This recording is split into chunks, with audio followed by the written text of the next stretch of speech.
ഇന്നത് ബിന്ദുവിന് 3 ദിവസം പൈസയും കൊണ്ട് അമ്മ എന്റെ മമ്മി സ്റ്റേഷനിൽ പോയിരുന്നു. അപ്പൊ ഞാൻ എന്തിനാ ചെയ്യുന്നത് വെച്ചു. ഞാൻ ചേച്ചിയുടെ വീട്ടിലല്ലേ ജോലിക്ക് വന്ന സ്റ്റേഷനിൽ കൊണ്ട് ബിന്ദു അവിടെ ചെന്ന് പൈസ വാങ്ങിച്ചു. ബിന്ദു പെട്ടെന്ന് ചെല്ല് എന്ന് പറഞ്ഞ പ്രകാരം ഞാൻ ഇതിൽ പൈസ ഇല്ലായിരുന്നു. 35 രൂപ എന്റെ കയ്യിലുണ്ടായിരുന്നു. ഞാനൊരു ഓട്ടോ വിളിച്ചടക്കാൻ പോയി. പോലീസുകാരെ ഇവിടുന്ന് എന്നെ കൊണ്ടുപോയി ഭയങ്കരമായിട്ട് എന്നെ ചീത്ത വിളിച്ചു. അറ്റം വരെ എന്നെ ചീത്ത വിളിച്ചു ഒരു പോലീസുകാരെ. പേരെനിക്കറിയില്ല, ആളെ കണ്ടാലറിയാം. മാല മോഷണമായുള്ള കേസാണ് സാറേ എന്ന് പറഞ്ഞു. കള്ള കേസാണെന്ന് ഞാൻ പറഞ്ഞു. അപ്പോൾ പറഞ്ഞ് മാല ഇതാരാണ്? ഓമന ഡാനിയൽ. അത് അവര് മാല കാണാതെ പോയ പരാതി കൊടുക്കും, പോലീസ് പിടിക്കും. നിങ്ങൾ കോടതിയിൽ പോയാ ഇല്ല എന്ന് പറഞ്ഞു. ഇത്രയും ഈ പേപ്പർ നോക്കാത്തോണ്ട് എനിക്ക് പ്രയാസമായിരുന്നു. 2 സ്ഥലത്ത് നോക്കിയപ്പോൾ സന്തോഷമായിട്ട് അതേപോലെ ആയിരിക്കും ഇവിടെ എന്ന് ഞാൻ കരുതി. അപ്പോൾ ഞാൻ ഇത് കേട്ടോണ്ട് ഞാൻ ഇനി പുറത്തേക്ക് തന്നെ ഡോറ് തുറങ്ങി ഞാൻ പുറത്തേക്ക് ഇനി ഇറങ്ങി. ഉറങ്ങാൻ സമ്മതിച്ചില്ല. ഇത്ര നേരം ചോദ്യം ചെയ്യലായിരുന്നു. വെളുപ്പിന് 3:30 വരെ ചോദ്യം ചെയ്യും.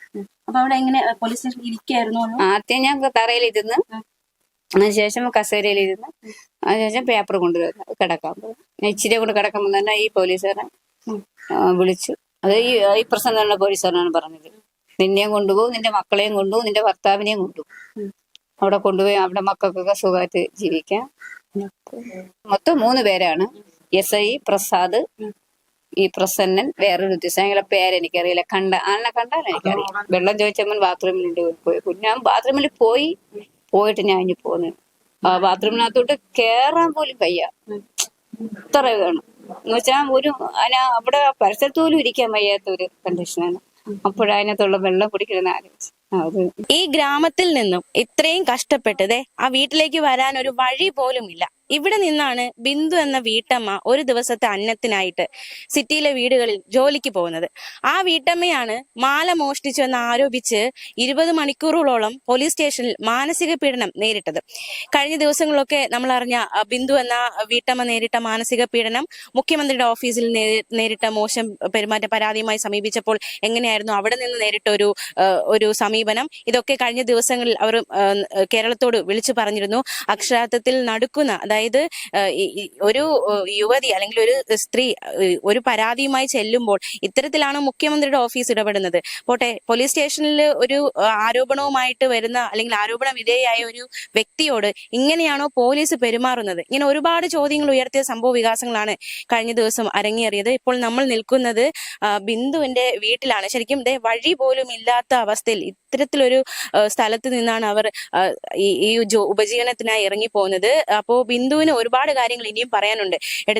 സ്വീകരിച്ച നടപടികൾ മാത്രമല്ല, ഇനി മുന്നോട്ടുള്ള നടപടികൾ എന്തൊക്കെയാണ്, ഏത് രീതിയിൽ മുന്നോട്ട് പോകാനാണ് ആഗ്രഹിക്കുന്നത് എന്നതടക്കമുള്ള പ്രതികരണം മലയാളി വാർത്തയോട് നടത്തിയിരിക്കുകയാണ്. ബിന്ദുവിന്റെയും അതുപോലെ തന്നെ ബിന്ദുവിന്റെ ഭർത്താവിന്റെയും പ്രതികരണത്തിലേക്ക്. ഈ സംഭവവുമായി ബന്ധപ്പെട്ട് ഏറ്റവും ഒടുവിലായിട്ട് ഓമന ഡാനിയലിനെതിരെയാണ് ഇപ്പോൾ നീക്കം നടത്തിയിരിക്കുന്നത്. എന്തുകൊണ്ടാണ് അങ്ങനെ ഒരു നീക്കത്തിലേക്ക് അവർക്കെതിരെ കേസ് കൊടുക്കാം എന്നൊരു തീരുമാനത്തിലെത്തിയത്? കേസ് കൊടുത്തേ മതിയാവും. ഇതുവരെ അവരെ പേരിൽ കേസ് കൊടുത്തിട്ടില്ല. ഇനി കേസ് കൊടുക്കണം. കേസ് കൊടുക്കാതിരിക്കാൻ പറ്റത്തില്ല. കേസ് കൊടുത്തേ മതിയാവും. കാരണം അവരാണ് എന്നെ എത്രത്തോളം എത്തിച്ചത്. അപ്പോൾ ആ വീട്ടില് എത്ര ദിവസമായി ജോലിക്ക് പോയി തുടങ്ങിയിട്ട്? ഒരുപാട് ദിവസമായിട്ട് പോകുന്നതാണോ അതോ ഇപ്പൊ പോയതാണോ? എങ്ങനെയായിരുന്നു ആ വീട്ടിലേക്ക് എത്തിപ്പെട്ടത്? ആ വീട്ടിൽ 3 ദിവസം ഞാൻ പോയുള്ളൂ. 14-ാം തീയതി, 16-ാം തീയതി, 19-ാം തീയതി ലാസ്റ്റ് പോയതാണ്. 19-ാം തീയതി പിന്നെ പിറ്റേ ആഴ്ച പോകണമെന്ന് വിചാരിച്ചിരിക്കായിരുന്നു. അപ്പോഴാണ് ഈ സംഭവം ഉണ്ടായത്. ഇപ്പൊ ഡയറക്റ്റ് വിളിക്കായിരുന്നോ അതോ ഏജൻസി വഴി എത്തായിരുന്നോ ആ വീട്ടിലേക്ക്? ഞാൻ എന്റെ ഫോണിൽ ഗ്രൂപ്പ് ഉണ്ട്, അത് പ്രകാരമാണ് ഞാൻ ആ വീട്ടിൽ പോയത്. ഇപ്പൊ ഈ ഓമന ഡാനിയലിന്റെ മകള് അല്ലെ, അപ്പോ ആ കുടുംബത്തിനെതിരെയുള്ള ആരോപണം എന്താണ് തോന്നുന്നത്? ശരിക്കും ഇതൊരു ഗൂഢാലോചനയാണെന്ന് തോന്നുന്നുണ്ടോ? ഇത് അമ്മയും മക്കളുമായിട്ടുള്ളതാണ് എനിക്ക് തോന്നുന്നത്. അല്ല, ഇവരെ മാത്രമല്ല, ഈ അമ്മയും 2 മക്കളും ഇതിൽ പങ്കെന്നാണ് എനിക്ക് തോന്നുന്നത്. ശരിക്കും ആ മാല ചവറ്റുകുട്ടിന്ന് കിട്ടുന്നു എന്നറിഞ്ഞത് എപ്പോഴാണ് ശരിക്കും ചേച്ചി അറിഞ്ഞത്? ഞാൻ ഈ സമയം വരെ മാല എവിടുന്ന് കിട്ടിയെന്ന് അറിഞ്ഞിട്ടില്ല. എന്റെ അടുത്ത് ആരും പറഞ്ഞിട്ടില്ല. ഞാൻ ഈ സമയം വരെ മാല എവിടുന്ന് കിട്ടിയെന്ന് ഞാൻ അറിഞ്ഞിട്ടില്ല. അപ്പോൾ ശരിക്കും അന്ന് 23-ാം തീയതിയാണ് ഈ സംഭവം നടക്കുന്നത്. എന്താണ് അന്ന് സംഭവിച്ചത്? ജോലി കഴിഞ്ഞ് ബസ് സ്റ്റാൻഡിൽ എത്തുന്നു. അപ്പോൾ എന്താണ് അവിടെ മുതൽ സംഭവിച്ചത്? ബസ് എത്തുമ്പോൾ എനിക്കൊരു കോള് വന്നു. ഫസ്റ്റത്തെ കോള് ഞാൻ എടുത്തില്ല. ലോണിയർ ആരെങ്കിലും ചോദിച്ചാൽ ഞാൻ എടുത്തില്ല. 2ാമത്തെ കോള് ഞാൻ എടുത്തു. ആരെന്ന് വെച്ചാൽ ബിന്ദു ആണെന്ന് ഇങ്ങോട്ടാണ് ചോദിച്ചത് പോലീസ്. ബിന്ദു ആണെന്ന് പറഞ്ഞു. അത് പേരുകൂടെ പോലീസ് സ്റ്റേഷനിൽ നിന്നാണ്. അപ്പൊ ഞാൻ പേടിച്ച്. അപ്പൊ ഞാൻ ചോദിച്ചാ എന്താ സാർ അത് കാര്യങ്ങൾ കൂടെ വന്നിട്ട് പറയാം. ബിന്ദു പെട്ടെന്ന് ഇവിടെ മുന്നൊന്ന് വാങ്ങും. ഞാൻ എന്നിട്ട് നിങ്ങൾ വീട്ടു ജോലിക്ക് പോയിട്ടുണ്ടോ? പോയിട്ടുണ്ട്. അത് ഇവര് പരാതി കിട്ടിയിട്ടുണ്ട്. ആര് സാറേ? ഓമന ഡാനിയുണ്ട് എന്ന് പറഞ്ഞു. ഇതുണ്ടാക്കി ഞാൻ ഇവരെ മകളെ വിളിച്ചു, നിഷെ. കാര്യങ്ങൾ അറിയാൻ വേണ്ടി ഞാൻ വിളിച്ചു. എന്ത് ചേച്ചിന്ന് പറഞ്ഞു. ഇന്നത് ബിന്ദുവിന് 3 ദിവസം പൈസയും കൊണ്ട് അമ്മ എന്റെ മമ്മി സ്റ്റേഷനിൽ പോയിരുന്നു. അപ്പൊ ഞാൻ എന്തിനു ചേച്ചിന്ന് വെച്ചു. ഞാൻ ചേച്ചിയുടെ വീട്ടിലല്ലേ ജോലിക്ക് വന്ന, സ്റ്റേഷനിൽ കൊണ്ട്. ബിന്ദു അവിടെ ചെന്ന് പൈസ വാങ്ങിച്ചു. ബിന്ദു പെട്ടെന്ന് ചെല്ല് എന്ന് പറഞ്ഞ പ്രകാരം ഞാൻ ഇതിൽ പൈസ ഇല്ലായിരുന്നു. 35 രൂപ എന്റെ കയ്യിലുണ്ടാവും. ഞാനൊരു ഓട്ടോ വിളിച്ചടക്കാൻ പോയി.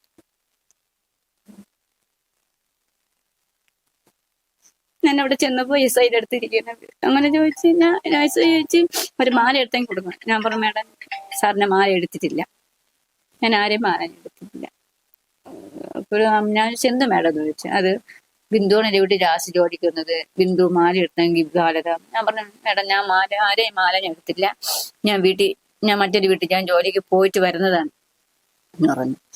ബിന്ദുവാണ് രാശിയോട് ജോലിക്ക് വന്നത് എന്ന് പറഞ്ഞ് തീരെ എസ് ഐ ഒരു വനിതയെ വിളിച്ചു. പിന്നെ റൂമിൽ കൊണ്ട് എന്റെ ടോപ്പെല്ലാം മാറ്റി എന്നെ പരിശോധിച്ചിട്ട് മാലയില്ല. എന്റെ ബാഗെല്ലാം പരിശോധിച്ചു, അതിനകത്തൊന്നുമില്ലായിരുന്നു. എന്നിട്ട് വേറൊരു പോലീസിനെ വിളിച്ചു. റൂമിൽ കൊണ്ടുപോയി എന്നെ ചോദ്യം ചെയ്തു. അതിനുശേഷം വെളിയിൽ കൊണ്ടുവന്നു. അപ്പൊ എന്നെ എസ് ഐ റൂമിലോട്ട് വിളിച്ചിട്ടാണ് എസ് ഐ എന്നെ ചീത്ത പറഞ്ഞു. അങ്ങോട്ട് നീങ്ങുന്നില്ലടി എന്ന് പറഞ്ഞാണ് എന്റെ മുഖത്ത് നോക്കി പച്ച ചീത്ത പറഞ്ഞു. ഞാൻ പോയി ചീത്ത കേട്ടപ്പോ ഞാൻ പേടിച്ചു.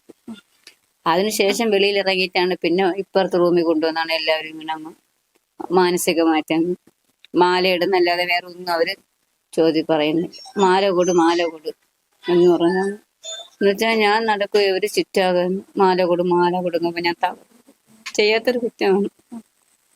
എന്നിട്ട് 8 രൂപ കൂടിയാണ് എന്നെ ഇവിടെ കൊണ്ടുവരുന്നത്. അതിനിടയ്ക്ക് എന്റെ വീടുമായി ബന്ധപ്പെടാൻ ഈ പോലീസന്മാർ എന്നെ അനുവദിച്ചില്ല.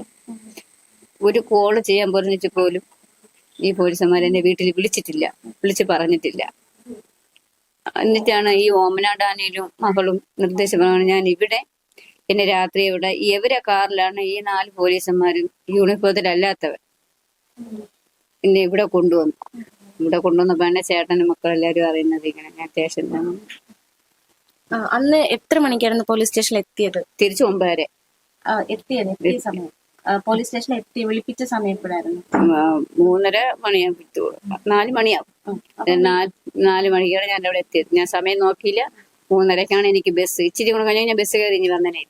അപ്പോ തിരിച്ച് വീട്ടിലെത്തിയത്, അതായത് പോലീസ് സ്റ്റേഷനിൽ നിന്ന് വിടുന്നത് എപ്പോഴായിരുന്നു? 24-ാം തീയതി 12 മണിക്ക്. അപ്പൊ അത്രയും മണിക്കൂർ അവിടെ സ്റ്റേഷനിലായിരുന്നു. അപ്പൊ ഇതിനിടയ്ക്ക് ഫുഡും വെള്ളം ഒന്നും ആഹാരമൊന്നും തന്നിട്ടില്ല. പിറ്റേന്ന് പകലായിട്ടൊന്നും തന്നില്ല. നേരം എടുത്തിട്ട് ഒന്നും ഒരു മേടിച്ച് തന്നില്ല. ചോദിച്ചിട്ടുമില്ല ആഹാരം വേണമെന്നും ആരും പോലീസുമാർ ആരും ചോദിച്ചിട്ടില്ല. അപ്പോ വെള്ളം വേണമെന്ന് പറഞ്ഞപ്പോ ടോയ്ലറ്റിൽ പോയിട്ട് അത് ശരിക്കും പ്രസന്റ് എന്ന് പറയുന്ന ഒരു ഉദ്യോഗസ്ഥൻ. ഈ വനിതാ പോലീസ് ഉദ്യോഗസ്ഥ എങ്ങനെയായിരുന്നു പെരുമാറിയത്? അവര് ചീത്തയൊന്നും പറഞ്ഞില്ല. എങ്കിലും അവരിപ്പോ സപ്പോർട്ട് നിന്ന് ചീത്തയൊന്നും അവര് പറഞ്ഞിട്ടില്ല. എടുത്തെങ്കിൽ മാല കൊടുക്കണം ബിന്ദു എന്ന് മാത്രമേ അറിയാം. അവർക്കറിയാം ഇത് കള്ളക്കേസ് ആയതുകൊണ്ട് നാളെ അവര് മേൽ പ്രശ്നം വരുമെന്ന് അവർക്കറിയാം. അതുകൊണ്ടാണ് അവര് ആ ഒരു പിന്നെ ഈ പോലീസുകാരെ ഇവിടുന്ന് എന്നെ കൊണ്ടുപോയി ഭയങ്കരമായിട്ട് എന്നെ ചീത്ത വിടുന്നു. അറ്റം വരെ എന്നെ ചീത്ത വിളിച്ചു ഒരു പോലീസുകാരെ. പേരെനിക്കറിയില്ല, ആളെ കണ്ടാലറിയാം. എന്നിട്ട് അവിടെ ചെന്ന് 9 കൂടി അവിടെ എത്തിയിട്ട് വീണ്ടും സ്റ്റേഷൻ റൂമിൽ കൊണ്ടുപോയ സമയത്താണ് ഈ പോലീസുകാരെ എന്നെ അടിക്കാൻ വേണ്ടി വരുന്നത്.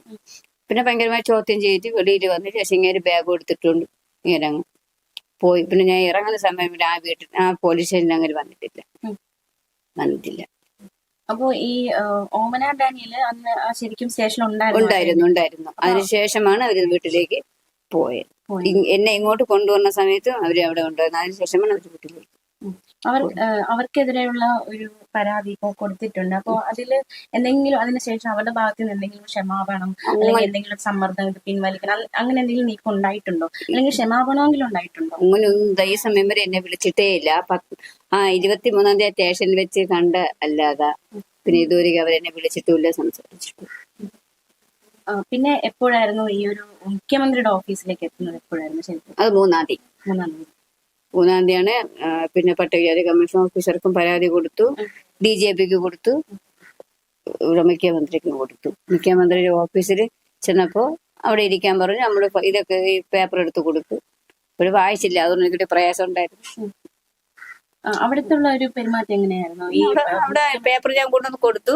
പേപ്പറിനെ വായിച്ചില്ല. വായിക്കുമ്പോൾ ഒരു പ്രയാസം ഉള്ളത് കൊണ്ട് ഞാൻ കേസ് എന്തെന്ന് വെച്ചാൽ ഞാൻ കേസിന്റെ കാര്യങ്ങളെല്ലാം ഞാൻ വ്യക്തമായിട്ട് പറഞ്ഞു. അപ്പോൾ പറഞ്ഞ് മാല മോഷണമായുള്ള കേസാണ് സാറേ എന്ന് പറഞ്ഞു. കള്ള കേസാണെന്ന് ഞാൻ പറഞ്ഞു. അപ്പോൾ പറഞ്ഞ് മാല ഇതാരാണ്? ഓമന ഡാനി. അത് അവര് മാല കാണാതെ പോയ പരാതി കൊടുക്കും, പോലീസ് പിടിക്കും. നിങ്ങൾ കോടതിയിൽ പോയാ ഇല്ല എന്ന് പറഞ്ഞു. ഇത്രയും ഈ പേപ്പർ നോക്കാത്തതുകൊണ്ട് എനിക്ക് പ്രയാസമായിരുന്നു. കാരണം നമ്മൾ 2 സ്ഥലത്ത് പോയപ്പോഴും ഒരു പേപ്പറൊക്കെ നോക്കി വായിച്ചു.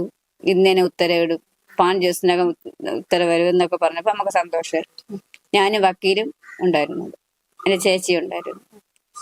ഈ 2 സ്ഥലത്ത് നോക്കിയപ്പോൾ സന്തോഷമുണ്ട്. അതേപോലെ ആയിരിക്കും ഇവിടെ എന്ന് ഞാൻ കരുതി. അപ്പോൾ ഞാൻ ഇത് കേട്ടോണ്ട് ഞാൻ ഇനി പുറത്തേക്ക് ഡോറ് തുറങ്ങി ഞാൻ പുറത്തേക്ക് ഇറങ്ങി. വക്കീലാണ് എന്റെ ബാക്കിൽ വന്നത്. വക്കീലിന്റെ അടുത്ത് വക്കീല് കേട്ടു 5 ദിവസത്തിനകം ഉത്തരവ് വരും എന്ന് പറയുന്നത് വക്കീല് കേട്ട്. പക്ഷെ ഞാൻ കേട്ടില്ല.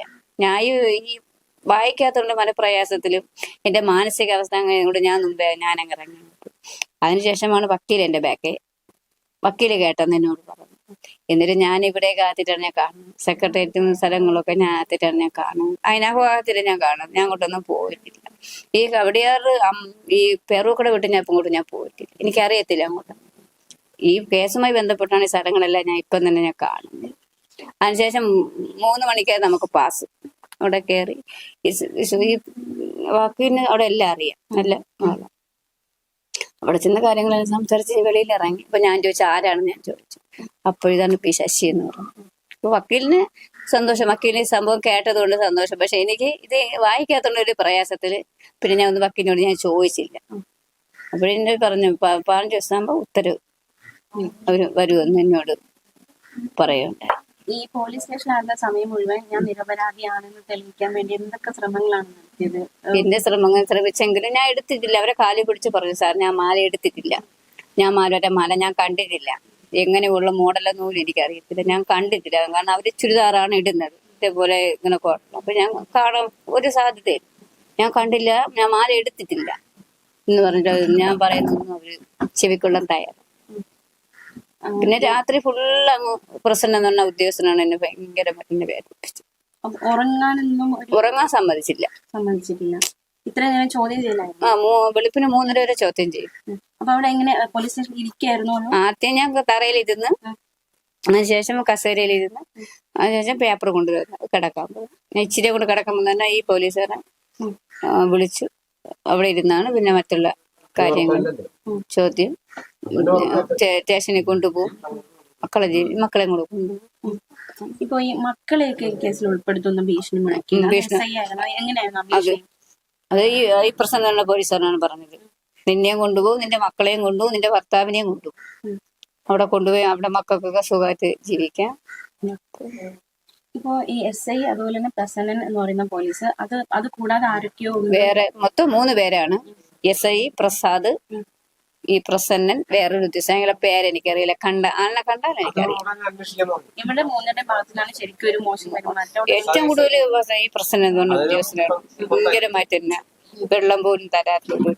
വെള്ളം ചോദിച്ചപ്പോൾ ബാത്റൂമിലുണ്ട് പോയി. ഞാൻ ബാത്റൂമിൽ പോയിട്ട് ഞാൻ ഇനി പോന്നു. ആ ബാത്റൂമിനകത്തോട്ട് കേറാൻ പോലും വയ്യ, ഇത്ര വേണം എന്ന് വെച്ചാൽ അവിടെ പരിസരത്ത് പോലും ഇരിക്കാൻ വയ്യാത്ത ഒരു കണ്ടീഷനാണ്. അപ്പോഴതിനകത്തുള്ള വെള്ളം കുടിക്കണമെന്ന് ആലോചിച്ചു. അത് അപ്പൊ ഒരു മുൻവിധിയോടെ അവരുടെ ഭാഗത്ത് ഒരു പെരുമാറ്റം ഉണ്ടായല്ലേ? അപ്പൊ എന്തായാലും നിയമ നടപടിയായിട്ട് മുന്നോട്ട് പോകും. ഓമനടാനിന് പേര് നമ്മളൊന്നും വക്കീല് വന്നോട്ടെ, വക്കീല് തീരുമാനിക്കും. വക്കീലിന് ഇപ്പൊ സമയമില്ല, വക്കീല് കോടതി പോയിട്ടുണ്ട്. അതിനുശേഷം സമയം കിട്ടുമ്പോൾ ചിലപ്പോൾ ഇന്നില്ലെങ്കിൽ നാളെയും വക്കീല് വരുമെന്ന് വക്കീലെല്ലാം ചെയ്യാമെന്ന് ഏറ്റി. തീർച്ചയായിട്ടും നമുക്ക് നഷ്ടമായത് മാനമാണ്. അപ്പൊ അതിന്റെ വില എന്താണെന്ന് അവരും അറിയില്ല അല്ലേ?